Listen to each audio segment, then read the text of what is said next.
We're recording for a number of reasons. One, just so that folks on the call can go back and listen to anything that they missed, but also for a number of our colleagues who aren't able to join us today. And a particular shout out to our colleagues in Hawaii and Guam, for whom this is happening pretty much in the middle of the night. So I think they'll be probably looking for the recording instead of joining us live today. We have everyone on mute for now, but we encourage you to please use the chat function to submit any questions that you have as we go along. Gigi, Kate, and Beth are going to monitor the chat box for me and interrupt me at any time if it makes sense to answer questions, but we'll also leave lots of time at the end for folks to ask questions. So I am going to go ahead and share my screen. Oops, there we go. So hopefully on September 29th, you all received an email from our yearbook survey account with an individualized link to your program's yearbook survey. If for some reason you didn't get that email, or you may have lost that email, please don't hesitate to reach out to us. We're more than happy to send you a new link. It's really important that you have that because you can't access your survey without it. That survey link can be shared throughout your organization with anyone who you might be collaborating with to fill out your survey. As many people as you need can access the survey and use it to complete different sections. The only caveat is that only one person at a time can be working within the survey at one given moment. So it's not like a Google Doc, for example, where multiple people can be making edits at one time. It's more static than that. And, but it is something where each time you fill out a section of the survey, your data will be saved and you can close it out, reopen it, and continue starting where you left off, or pass it along to somebody else to start working on different sections. So your data will save from session to session, and you do not need to complete the survey all in one setting. So those are some of the biggest questions or most frequent questions that we've been getting from folks once we sent out the survey. And I actually meant to start off even before going into the yearbook survey email just by starting out with a huge thank you to all of you who submit this survey to us every year. We know that it takes a lot of time and energy. Several of us on the yearbook team were state specialists who are responsible for filling out the yearbook in the past, so we understand that the time and effort that it takes. And just want to reiterate what an incredible resource the yearbook is to people throughout the country and actually throughout the world. It's not a document that gets used only on the day that the yearbook gets released. YEAR gets question for yearbook data almost on a weekly basis, and that data gets used to improve access and quality for young children in publicly funded preschool programs throughout the year. So we thank you for your part in that. There truly wouldn't be a yearbook without you. So thank you so much in advance. So what we'd like to do today is take you through a little bit of the functionality and some of the changes in the 2020 State of Preschool Yearbook, and then give you an opportunity to ask us some questions.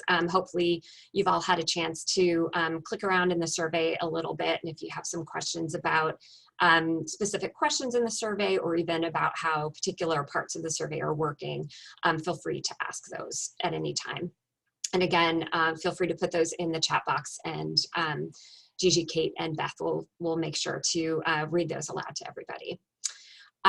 So this year, the program is going to be focused primarily on the 1920 program year. Obviously, the 1920 program year was an unusual one for everyone. And really what we're looking for is, in the vast majority of questions, we're looking for your responses to reflect what your program looked like up until COVID-19 hit in your state, or at least hit substantially enough that it caused any kind of program changes. So anytime you see a question in a bolded black font like this, it's referring to your 1920 program year prior to COVID-19 significantly hitting your state. That said, obviously, we are very interested in states' responses to COVID-19. So you'll see a number of questions throughout the survey in a red font like this. And those questions are going to, that red font is denoting that we're asking you about COVID-19 and the state's response to COVID-19 in either, in some cases about the spring of 2020 and in some cases about the fall of 2020. And I'll show you some examples of those questions. When you get into the survey, this main page will pop up, this main instruction page will pop up, and you'll see the table of contents here on the left-hand side of your screen. That table of contents will be there always unless you choose to minimize it by clicking on these three little slashes here, and then you can put that table of contents back if you'd like. You can then access any of the different sections of the survey by clicking in any part of the table of contents here.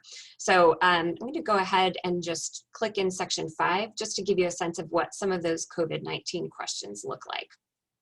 So in this section, we're asking about your annual operating schedule for your state-funded preschool program. And towards the end of the section, you'll see we have some questions in red here, where we ask you to think about, in this case, the 2021 school year, and whether or not there are any changes to your operating schedule as a result of COVID-19. So for example, is the program operating for fewer hours per day than is normally expected in your state policy, or for fewer days per week, et cetera?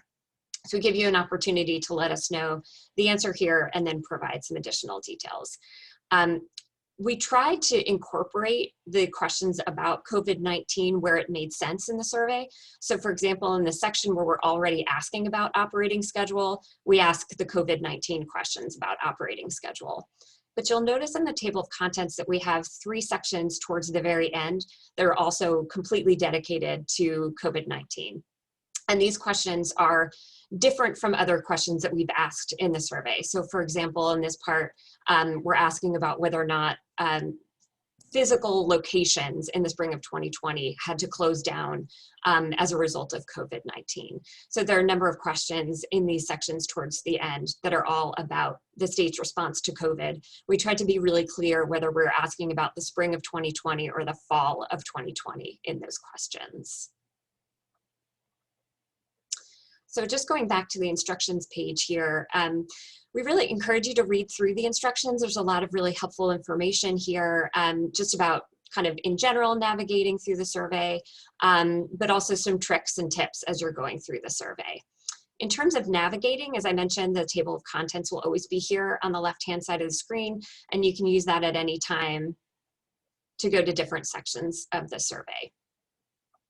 We recommend that you use that table of contents to navigate through the survey as opposed to these right-hand arrows here down at the very bottom of each screen.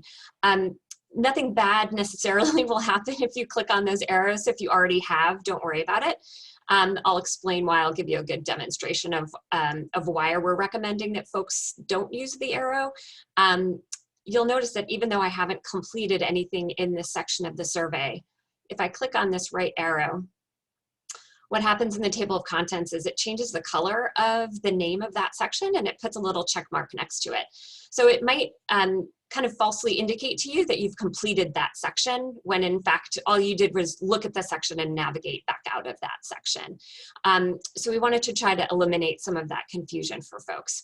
The other part that can be a little bit tricky if you're using the arrows, if I click in section 1 and I've already clicked the arrow through section 2, if I click the arrow at the end of section 1, it's now going to skip section 2 and bring me to section 3. So again, it's not the end of the world. Nothing really bad will happen. You'll just need to remember that if you want to get back to section 2, you have to actively click on it in the table of contents. Your other option for the table of contents is to click on the table of contents button at the bottom of each section.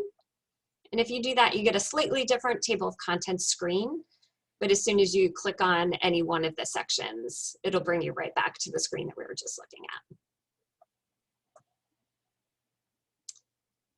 So again, going back to our instructions page, in terms of pre-populated data, we always try to provide you with answers from the prior year. So in a number of questions in the survey, you'll see your responses for the 18-19 school year.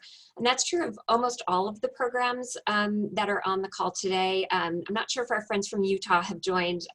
Utah is a new program this year, so we're very happy to welcome them to the Yearbook family. Obviously, we don't have pre-populated data for Utah since this is their first year taking the survey. But for everyone else, where we had responses from you in the 18-19 school year, you'll see those responses in blue for your reference. But there are a few changes this year that we wanted to make you aware of. So Karen, before you go on, there's a quick question about fall would be the 2020-2021 school year. That's Do you correct. differentiate these questions so they are not part of the 2019-2020 school year data?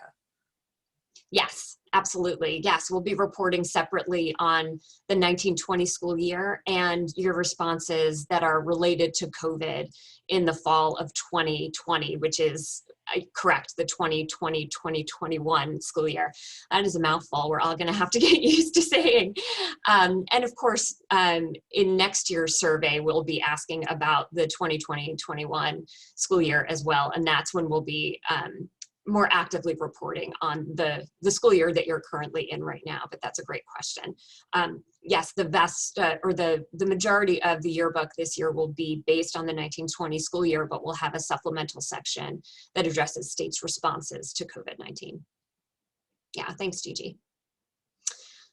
So thinking back, looking back at the questions where we have pre-populated data for you, this is just a test session. So you'll see that the pre-populated data actually says test in it. In your case, it would say something a little bit more specific. For example, in this question where we're asking about the minimum number of hours per day the state-funded preschool program is funded to operate. Here in this section right here, it might say in 18-19, the minimum number of hours per day was 5 hours per day. If that answer is still correct, what we need you to do is to actively copy and paste that same response right into the text box there. And you can do the same thing here. If the additional information that you provided last year is still correct, you can just copy it and paste it right into, there's no need for you to have to reinvent the wheel, to retype it, or to reword it. If the wording from last year is correct, we encourage you to just take it as it is and put it right in there. The difference from last year is that we already had your text in the box. So this year you need to actively put it in order for that response to be recorded. And then similarly for questions like this, where it's not a text response, how many days per week was the program funded to operate using state funds? In 18-19, the response was perhaps for your state, the response was 5 days per week. And that's what would show up here in this blue font. And if that's still the case, then we need you to actively check that box there to record that response. So it's a little bit different from how you've seen your pre-populated data working in past years. So we just wanted to make sure that we called out that slight difference. And if there's any confusion, in the instructions tab, there's a tips sheet for completing the survey, and Kate very cleverly put in some screenshots that I'll scroll down to, showing you exactly how the pre-populated data works for both the single choice answer questions and also the long answer questions here. So if you're ever in doubt, feel free to grab that tip sheet. There's a lot of really helpful information in there. So once you're ready to submit your survey, you'll want to scroll down in the table of contents to this end of survey button here and click on that. And you'll get to this page where this is essentially us not just thanking you for your time, but also giving you the opportunity to change your mind and go back into the table of contents and change any answers or fill in any things that might be missing. You'll then, once you're ready to submit, you'll click this next button. And we'll give you one more chance to go back into the table of contents, either by clicking this blue button or going in on the left-hand side, make any changes that you need to, and then click this next button, which I'm going to hold off doing for now because then it would actually close us out of this, this session. So if for some reason you wind up accidentally submitting your survey before you're ready, please don't panic, just let us know. We can reopen it on our end. So that's not a problem. And then again, I'll click into this tip sheet. There's a lot of really great information here that can help, particularly folks who might be new to completing the survey. A lot of the information that, that I just went through is in the tip sheet: how to navigate through, how to do the pre-populated data, how to submit the survey, etc. And then the other thing that we wanted to alert everyone to, we went through in the table of contents for the survey, it doesn't provide question numbers. So for example, you might be collaborating on the survey with a colleague who might say, I have a question about survey question number 112. And if you're looking at the sections and you're not sure which section that's in, the tip sheet has a listing for you of all of those questions. And you can see here that question 112 is in section 16. That'll help you navigate through the survey a little bit more easily. And then our yearbook contact information is here as well, though it's also provided at the very bottom of the instructions page. So you know how to find us whenever you need us.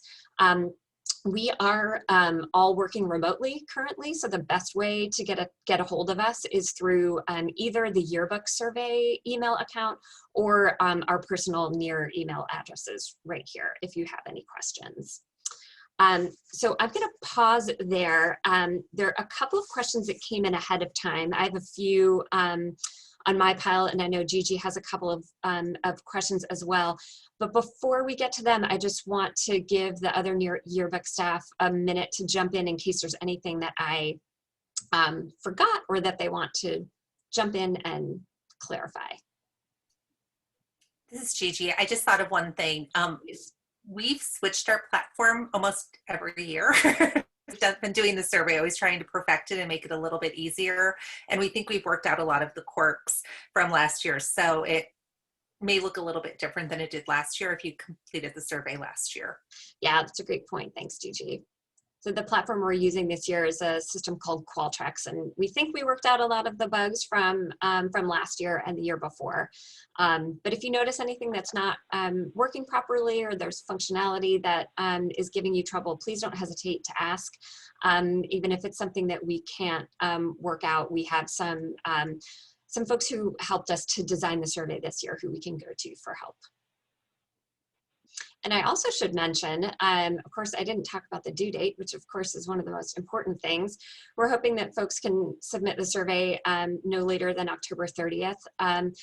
We also know, though, that this is a really challenging year for a lot of folks. So if that is that timeline is going to give you trouble, please don't hesitate to contact us. We're happy to work with you. And again, if you are hesitating to submit the survey because you have data that isn't available to you yet, particularly spending and enrollment, we'd so much rather have your survey with a couple of questions not answered than to have you wait to submit your survey. Many of you who've done this with us in the past know that the follow-up is pretty extensive with the yearbook survey, so you have lots of opportunities to clarify responses and provide us with missing information. So always err on the side of submitting your survey rather than holding on to it, knowing that we'll be sure to follow up with you on anything that's missing. And one other thing, on the instructions page, you can also find a link to NEAR's definitions of state-funded preschool and child ages. So if you have questions about which children we're referring to when we refer to 3-year-olds, 4-year-olds, or 5-year-olds, those definitions are there, and how we define state-funded preschool programs. So it looks like we have some questions coming in. I did want to mention a few that came in prior to the webinar.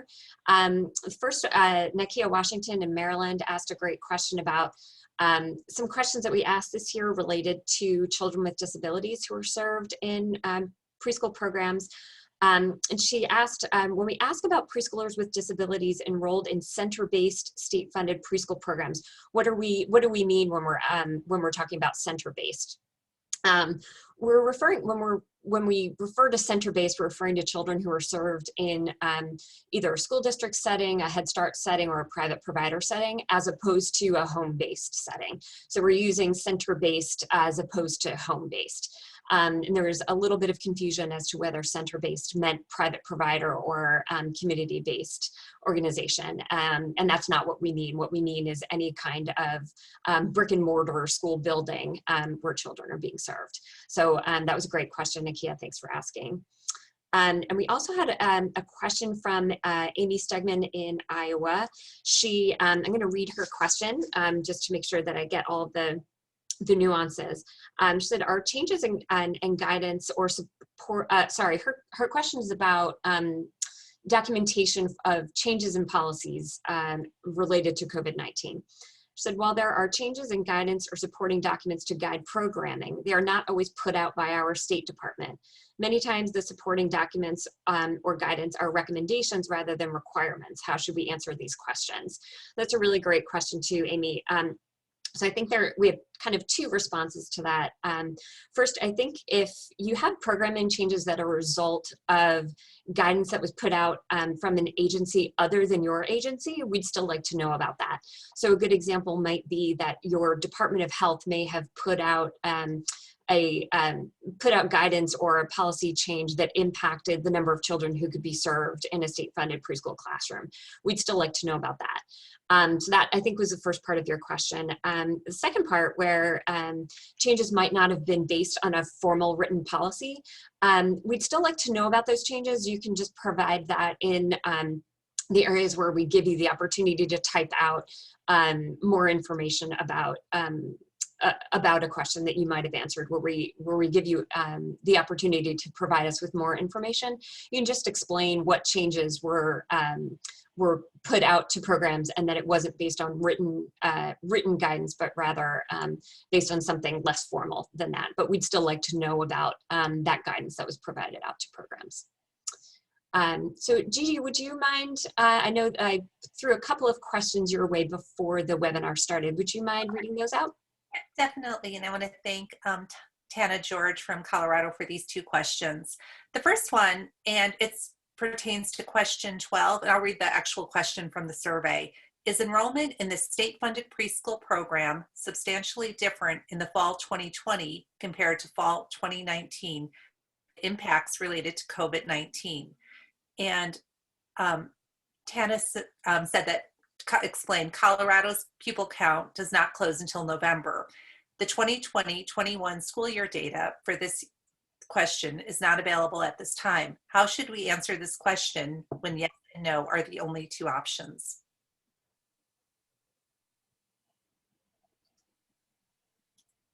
Sorry, Gigi, were you going to do the response as well? I can. You know, I'm gonna. Yeah. Why don't you do the yes/no response, and I'll do the next one. Sorry. Sure.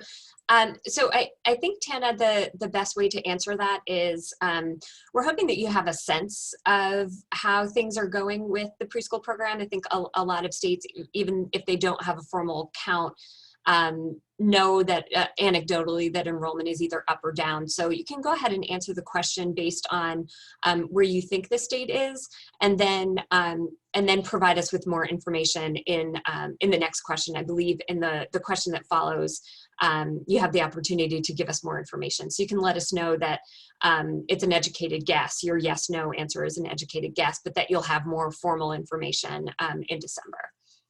So that's a great question. Thank you. Oh, sorry, Karen. Thanks for answering. The next question, we've gotten several from question 4. Question 4 is the question about how many FTEs administer the program. And there it is, thinking about the state agencies which administer authority. And we understand that the wording is slightly different from last year's wording. We really want you to answer it for this year. So I'm going to read the question specifically. The 2020 language does not instruct respondents to consider 1.0 FTE employees who only devote 0.5 FTE of their time to the Colorado preschool program. It only asks for the cumulative FTE of the employees who who administer our preschool program. That difference will fundamentally change how we answer this question. We are uncertain how to answer this since the instructions for calculating FTE have changed from 2019 to 2020, but the answer is pre-populated from 2019. And we'd like you to answer it based on how it's worded this year. We understand that it might be slightly different, and that's okay. We will, in our review process, we go through and we compare your responses from this year to last year. And if there's something that's substantially different, we might ask you about that. So answer it for the 2019, 2020, answer it as it is kind of currently stated, and we will follow up with you if there's anything that seems off. There's also, as Karen already mentioned, in all of the questions, there's places later on at the end part of that section to put in comments. We read through those comments and it helps us kind of understand your thinking. We will also follow up with you if there's any other questions that we have that kind of jump out or additional thoughts that we have. And we should say also, Tana, that, even though we didn't mention including part-time people within that full-time equivalent number, we do expect that it's not just full-time people who you're counting in that number. They're going to be so your number could be, your number of full-time equivalencies might be, 5.32, depending on how people are dedicated to the program. So we didn't include that language in the question this year, but we do expect that that it's not all completely people who are full-time dedicated to the state-funded preschool program who you'll be counting in this question. And Karen, we have 2 questions in the chat, and one is from Jason. Is there a specific time on October 30th when the survey is due?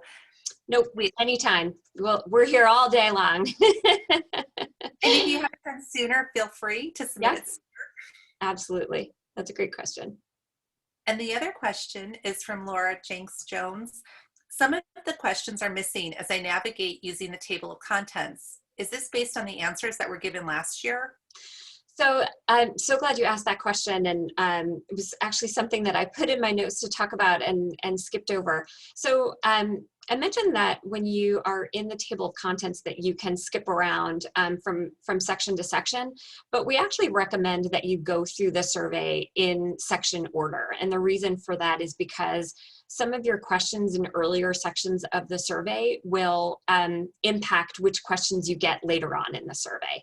So for example, if we ask you whether or not you can break out your enrollment by where children are served, and you say yes, then we'll give you a question. So we're giving you the opportunity to break out your enrollment that way.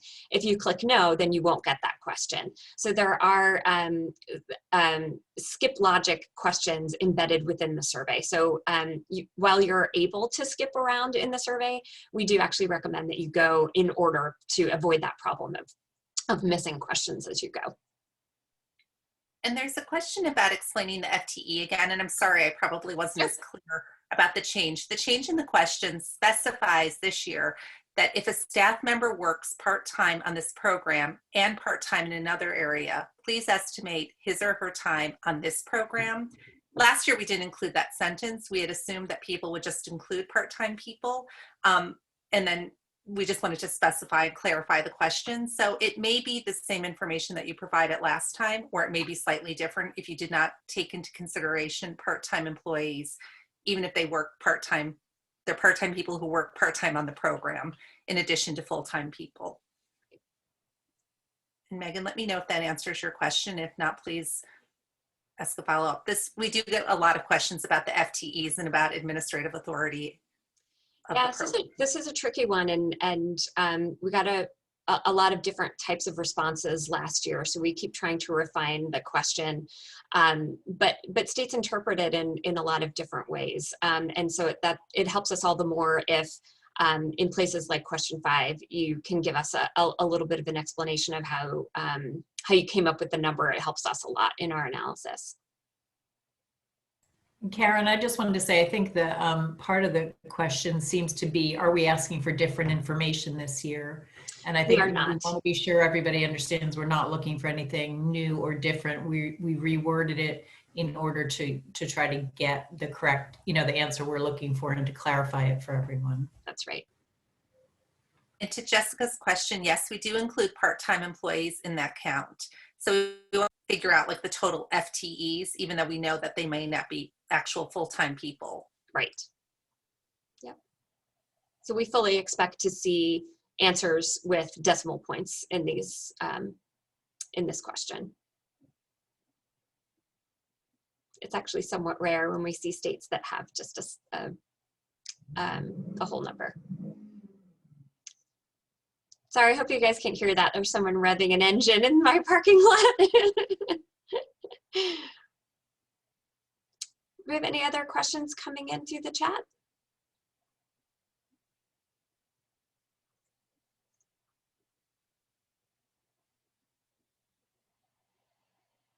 Give folks a few minutes just in case.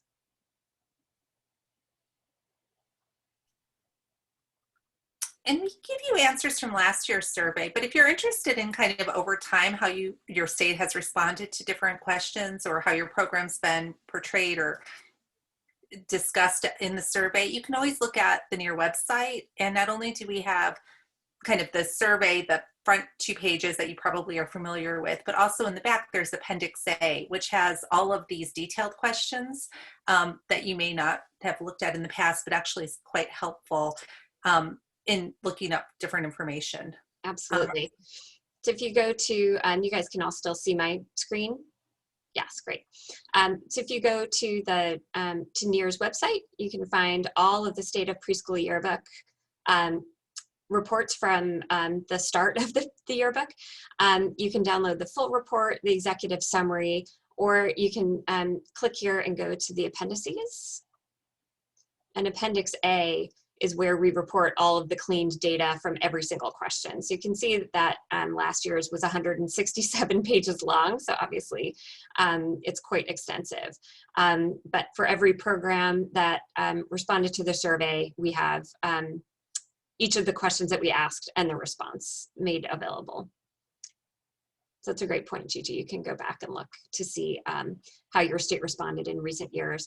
We also, in the email that we sent on September 29th, included a Word document with your responses from the 18-19 school year. So that can be a really helpful resource as well as you're going through the survey, just to see how your survey was answered last year. If it's confusing to look at the pre-populated data in the survey, you also have it all together in one document.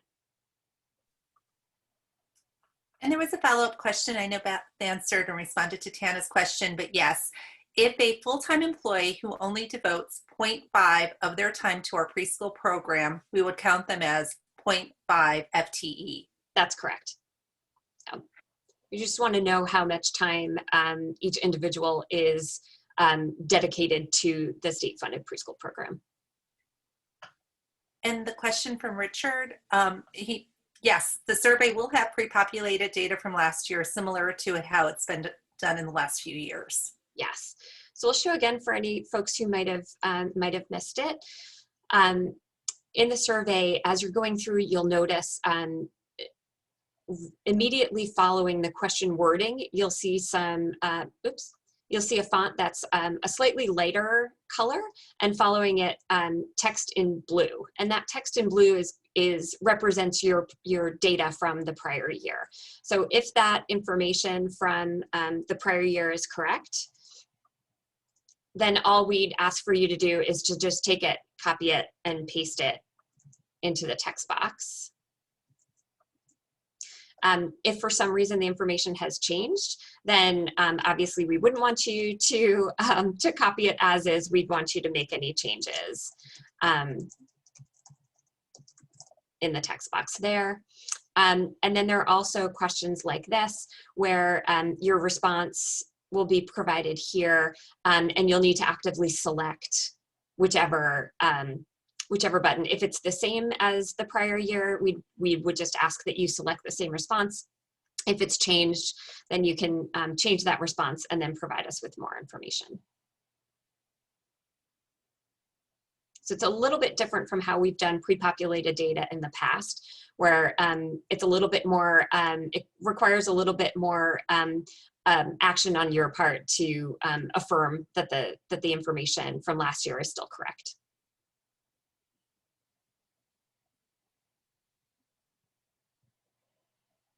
Any other questions? And of course, you know, I should mention, I'll keep going back here as well to the instructions page at the bottom where all of our contact information is. We are always here and happy to answer questions. Contact any of us. You can also contact us through NEAR's Yearbook website account, which is yearbook@near.org, and we monitor that very regularly. Actually, Kate monitors that very regularly. She's very good about that. So please feel free to contact us in any of those different ways. And we're happy to take any other questions that you guys have on the functionality of the survey this year, or any of the specific questions in the survey. And thank you, Anna, for your nice call out. We have worked really hard each year. As soon as the yearbook comes out, we sit down and start to plan the next year's survey, trying to really figure out how to best fix the platform, fix the questions so that we're more precise in our asking. And so we appreciate you acknowledging that. We know there are a lot of questions, and we also try to be really thoughtful on what questions to cut out and not to include. But we know a lot of people are really interested in this information. National researchers, national organizations, and other states really look to your responses to understand how pre-K programs operate. So we appreciate all of your input. Absolutely. And we appreciate all of your questions about our questions. That helps us refine them and make sure that that we're asking them in the best and clearest way possible. So keep them coming. And one other thing just to add on to that, like Gigi said, there is a lot of interest in getting answers to these questions.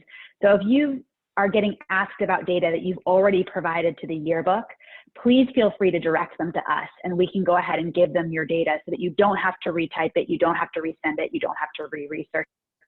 One of the goals of the yearbook is to be kind of the source for this information, and we're more than happy to take on distributing that to other national agencies, advocacy agencies, or anyone who might want that information. Yeah, that's such a great point, Kate. We know that you guys get pummeled with questions all year long, so if those are questions that we already have the answers to for you, please don't hesitate to ask.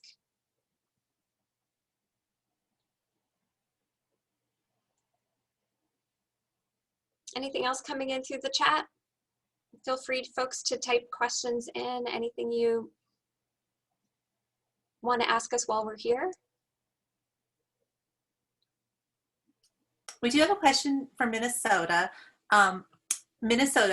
Previously, we had filled out the survey twice, one entry using state-funded Head Start and the second for the VPK/SRP program data. Should we be combining our responses this year? So we should probably have a chat with you offline about that. I know that there are a number of states out there that fill out multiple surveys because they have multiple programs, and usually the programs are different enough from each other that it warrants different surveys. But in a few states there are multiple programs, and those surveys get combined into one because the nuances are only slight between the two. So it's if you have a question about whether or not your surveys can be combined, we'd be happy to set up a call and chat with you about that and see if it makes sense to combine them or to keep them separate. We have a question from Ben in California. Do the text boxes have character limits? They do. I don't. Kate, do you remember offhand what the character limit is? Or do they not have a character limit? I thought they did. You're on mute. Or you're muted, Kate. Sorry, I was double muted. I believe we did not opt in for that feature, okay, but that's something that we can confirm with Joe, who's the developer. We'll reach out to him then and confirm that that's the case. Sure. If at any point you run out of space in one of the text boxes, just let us know. You can always send us a separate email with additional information. We're happy to take it that way. We want you to be able to express everything to us that's important to answering the question. So if for some reason you get shut out of providing all the information that you want, just let us know. We'll figure out a way to get that information from you.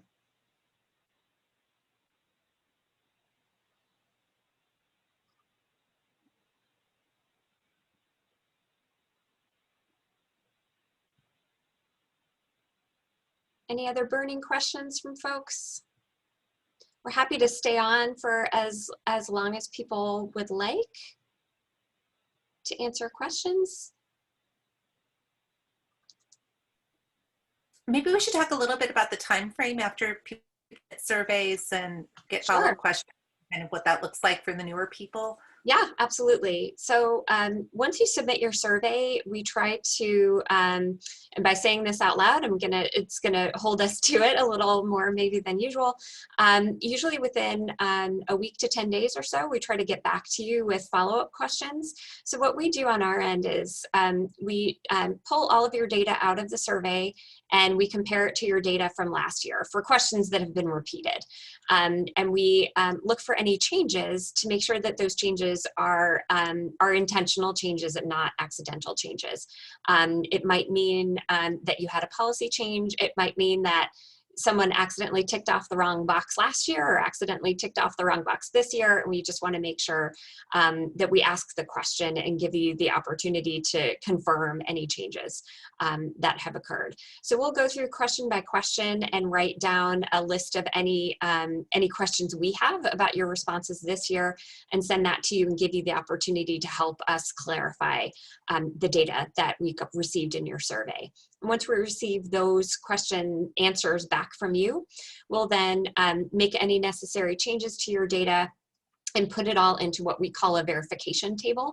And that's a second opportunity for you to look through all of your survey responses and just confirm for us that everything is still accurate. Usually at that point, we also provide you with a draft of the narrative that's on your state profile page. And last year, I think for the first time, we also provided you with a mock-up of your state profile page. So you can see some of those pie charts that look at your the percentage of children being served, how many benchmarks the state is receiving, et cetera. So we'll provide all of that to you and give you some time to look it over and just confirm for us that everything looks okay. For the narrative, we're always happy to take your edits. We draft it to because we don't want to ask you all to have to do that, but we don't draft it because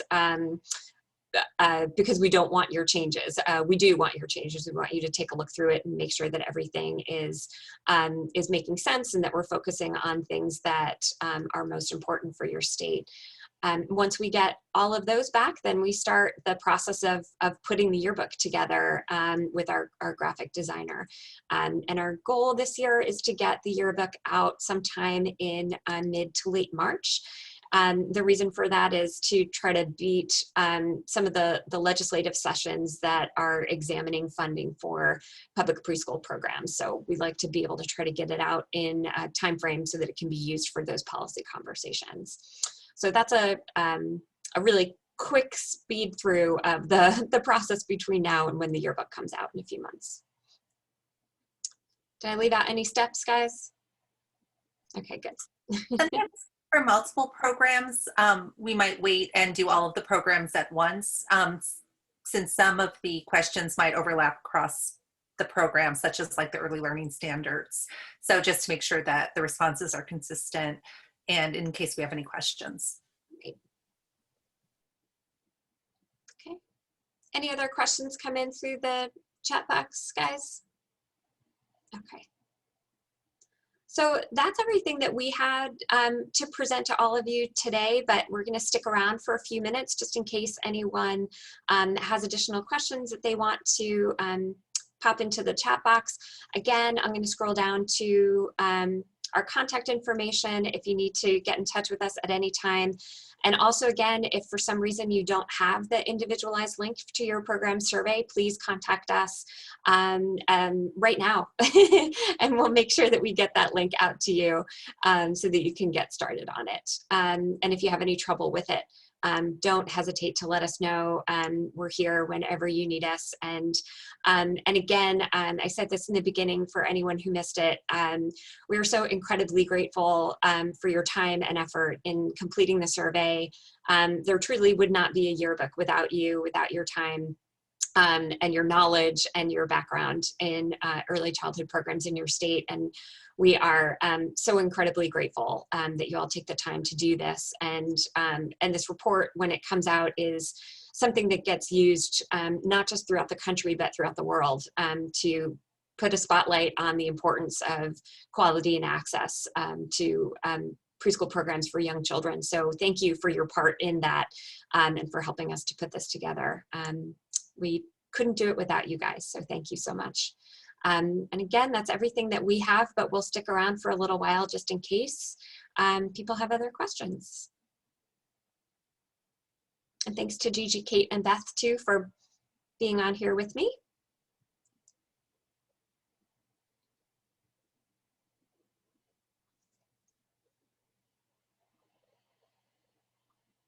I'm going to stop screen share for There is a quick question from Jessica and from Utah. Do you only want this information for the programs that are being funded by state dollars? Yes. So one of the definitions of what gets included in the survey is just programs that are funded using state funding. Now that said, we do have programs that combine state dollars with TANF dollars, so that is included as well, and I know that's the case in Utah. So we do want to see that the state-funded programs that use TANF dollars included as well. So we actually don't use TANF dollars anymore. For this last school year, it was general state funding for the expansion grant. Okay. And that's the only one that pays for student seats. Other things are like Head Start or Title I and like childcare. I believe all of that is federal funding. Yeah. So if you have, if it's a blended, if it's a program with a number of blended funding streams, that's fine. We would want to see, well, we asked some questions towards the end about how the program is financed, and it gives you the opportunity to check off that Title I funding is used, that perhaps Head Start funding is used. Some states report CACFP funding. I'm going to blank on some of the other funding sources that are in there. But what we want to see is a combination of at least state dollars with some of those other funding streams as well. Okay, because I don't think we have a lot that are receiving state dollars, so that will simplify our answers a lot. I think we just have the grant program. I'll double check, of course, but. Okay, and we can chat with you about that too offline, just to help clarify. Okay, thank you. Yeah.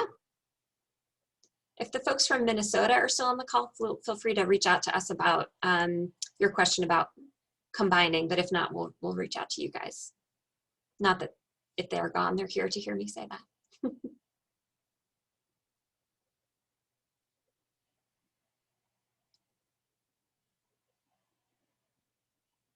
We'll stick around for one more minute just in case.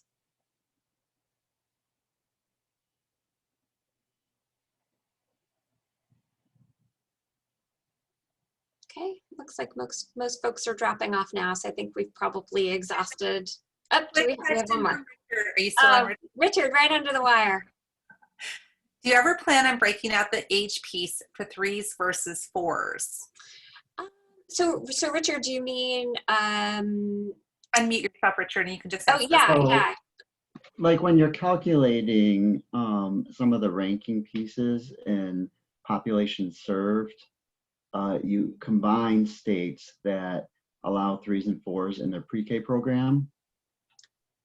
So we do have. And then you, oh, sorry, you take the total allocation divided by the number of children served and things like that for access ranking and funding. And I'm just curious because that then for states that only serve 4-year-olds versus states that serve 3 and 4-year-olds, that makes a difference. Yeah. And it's not apples to apples. So we do have a table where we have access ranked for 3-year-olds separately for access ranked by 4-year-olds. And then we have a separate pie chart for every state that shows how many what the percentage of 3-year-olds served and the percentage of 4-year-olds served. So we have that broken out, but we don't have per child spending broken out by age of children. I think mostly because we don't ask whether or not the children are being served separately. It's sort of expected that either they're mixed age or that it's all the money is sort of coming from one pot. But does that help answer? It does. The It's question? just something Okay. I've been looking at for a couple of years when Sure. I see our state pages. Mm-hmm. And when I look state to state to state, it's always been something in terms of, it kind of boosts some states versus other states in terms of their numbers. Sure. So I think if I can, let me go back to sharing my screen here. And if one of the other yearbook team members knows the table number before I get to it, feel free to shout it out. Oh, is this it right here? Yeah. So Richard, right here in table 1, we do report on an access ranking for 4-year-olds separate from 3-year-olds. So there are some pretty big differences in some of the states that have high access for 4s, and then in some cases, low access or no access for 3s. So we do try to call it out that way. And then we have But in terms of, a lot of policymakers don't jump to the tables. They just look Sure. at the pages. At the profile pages, sure. The profile page. So when you look at profile page, and that's in terms of the profile pages looks at the 4-year-olds. Right. And is that 4-year-old, and then what I'm looking at is total state pre-K enrollment. Is that just 4-year-olds? It is for No. Michigan, but when you talk, because I'm looking over at the right-hand side, so that number on the left-hand side, does that number is all pre-K 3 and 4-year-olds? Yes, K is, and so for some states that total pre-K enrollment, yes, is 3 and 4-year-olds. Yes. And for a state like Michigan, it's only 4-year-olds. Mm-hmm. And then you see special education's counted in there. Is that In the pie chart? yes? Mm-hmm. And so special ed inclusive placements in state pre-K, and is that special, or is that for Michigan? But so it's one of those questions I've been not puzzled with, but questioning for a couple of years around the 3-year-old versus 4-year-old question. So I'm just putting that out there related to thoughts around that. And on the special ed side, we serve a lot of special ed. But again, this is children who are in state pre-K embedded, but we have mixed classrooms also who are funded with special ed funds 100%, but they're in the state preschool classrooms. Right. We kick those out of our numbers, right? Because it's not. We call that braided versus blended. Sure. So what we try to represent here in the pie charts is a whole state picture of what children are being served, and it's the blue other/none part that we're trying to draw attention to in different states.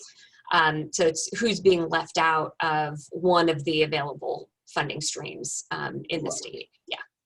I can get though, the comparison, it's hard to compare states using the profile pages. It's better to use the tables. Yeah.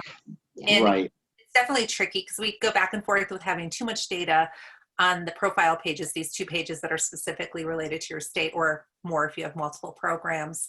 But it's definitely something we always think about. And I also encourage you, I don't know if you're a member of NASD, the National Association of Early Childhood Specialists, but that's a group that I know with Mandy now as the executive director is interested in how we can best help support, and the yearbook's one of those things that we think can help support work of specialists.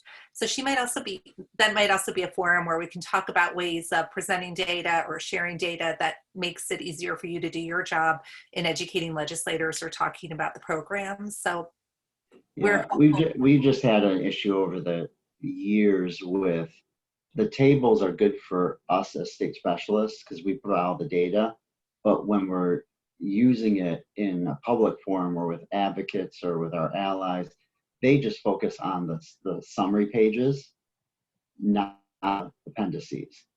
And so what matters to the most with the legislature, with the administration, is what's on these pages. And I wanted to just share that with you as a group. So even though there's things in the appendices, wonderful. What's here is what gets looked at first and foremost. Sure. And so making decisions about what's counted and what's not on these pages carries more weight, at least in our policymaking arena.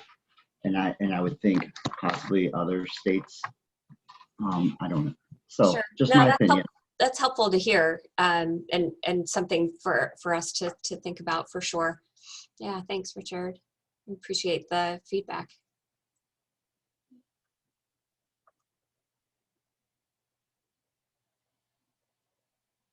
Anything else? I actually have a quick clarification question. This is Tana from Colorado. Sure, hey, Tana. Last year was my first year working on the survey. So just a quick question. Should states be submitting information on every single preschool child that receives state funding? Because so far, Colorado just reports on the children enrolled in our preschool program, but we do have some additional children who do receive state funding, specifically some of our preschool children that receive only special education funding, and their numbers are not reflected in our reports. Yeah, that's fine. I think, so there's an opportunity in the survey for you to give us information about children with special needs who are counted or not counted, who might be in the program with general education children, but might be funded separately or counted separately. So you can actually do it either way. How we handle that then is what we try to provide in those pie charts that we were just showing is an unduplicated count of children. So if you let us know one way or the other whether or not you've included preschoolers with disabilities in your count, then we'll know whether or not we should then pull them out from the numbers that we get from the federal government on preschoolers with disabilities who are served in your state. So you can actually handle it either way, but just let us know whether or not those children are included or not. And then you would need to adjust the way you report the spending as well, as to depending on whether or not those children are included in your numbers. Thank you. Sure.